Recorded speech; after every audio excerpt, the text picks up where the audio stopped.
Sejam muito bem-vindos a mais um vídeo nesse canal. Muito feliz de estar aqui com vocês mais uma vez para compartilhar tudo que o Senhor tem nos ensinado nesses últimos dias, né? Nesses últimos salmos. Tem sido um momento de aprendizado único e hoje voltar para o Salmo 29 me lembrou coisas do primeiro salmo, dos primeiros salmos, né? Onde o Senhor falava a respeito da natureza, onde Davi sempre trazia essa ideia da grandeza de Deus. E lendo o Salmo 29, uma pergunta que veio na minha cabeça é o quão consciente nós estamos da glória de Deus quando nós estamos diante dele. Existem algumas questões importantes a serem tratadas e comentadas, né, no Salmo 29. Uma delas é que Davi, quando escreve esse salmo, ele chama o Senhor de Yahvé. E claramente ele está dizendo, é uma resposta às pessoas que adoravam a Baal e que tinham Baal como Senhor. Então, quando Davi escreve, apesar de no português ser Senhor, Senhor, né? No hebraico está escrito Yahvé. Então, Davi ele está dizendo, e naquela época você tinha essa discussão sobre quem era o Senhor do trovão, sobre quem era o Senhor, se era Baal ou se era Yahvé. E Davi usa essa expressão Yahvé para dizer que o Senhor é o Deus do trovão. O Senhor é o Deus dos raios, toda a majestade, glória e louvor está nele. Um outro ponto interessante é essa expressão que está associada à voz do Senhor, né? A voz do Senhor. Enquanto nós vamos ler o Salmo 29, e a voz do Senhor, eu marquei aqui, vai aparecer escrito mais 7 vezes. E isso nos mostra que apenas a voz do Senhor já é o suficiente para dominar tudo, para governar tudo. Ele não precisa necessariamente fazer, pegar no pesado, sabe? Ele diz e as coisas acontecem. Ele ordena e as coisas se movimentam. Então eu estou falando essas coisas porque nós, de fato, precisamos ter consciência de quem é o nosso Deus, de quem é o nosso Senhor, né? Uma outra coisa interessante aqui é a respeito do Líbano. Vai falar sobre os cedros do Líbano, vai falar sobre deserto, vai falar sobre Hermon. E isso mostra que o Senhor ele domina norte a sul, leste a oeste. Nós olhamos para o cenário político do Brasil hoje, olhamos para o cenário acadêmico, olhamos até para a igreja e parece que está tudo indo de mal a pior, né? Mas o Senhor ele continua governando toda a terra. Toda a terra está sob o domínio do Senhor.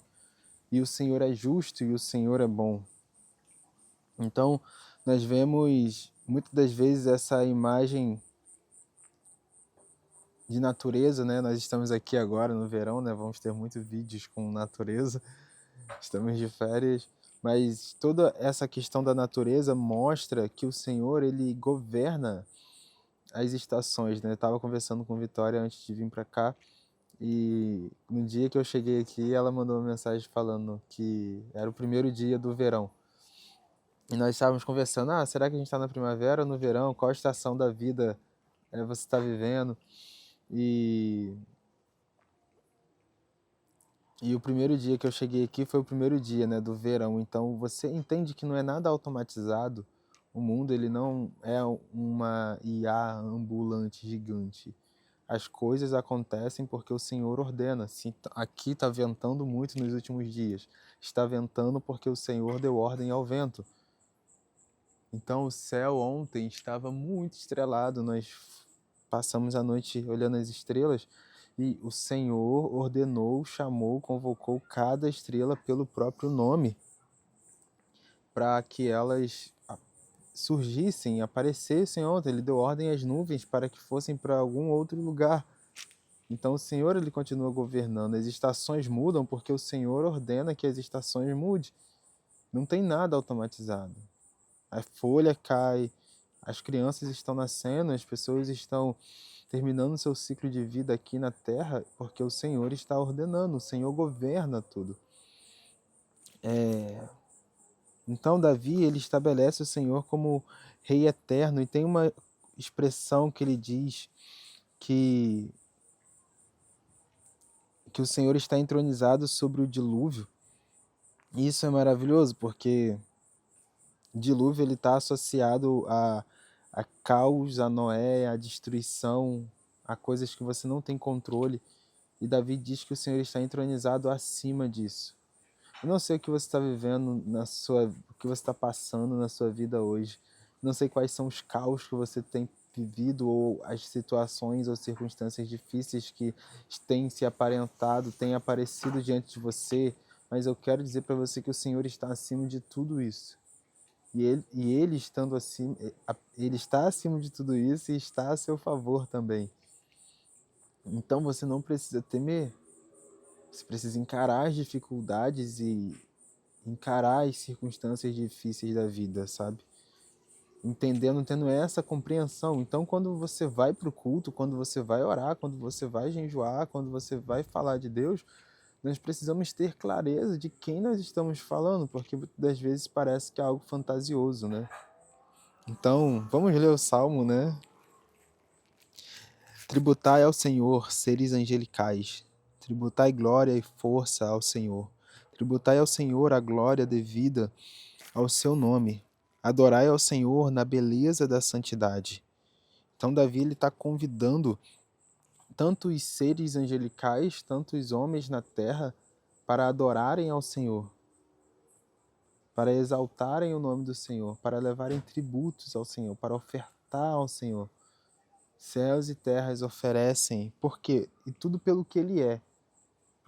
O Senhor não fez nada até agora. A força dele, o nome dele, a beleza da santidade dele, esse é o motivo.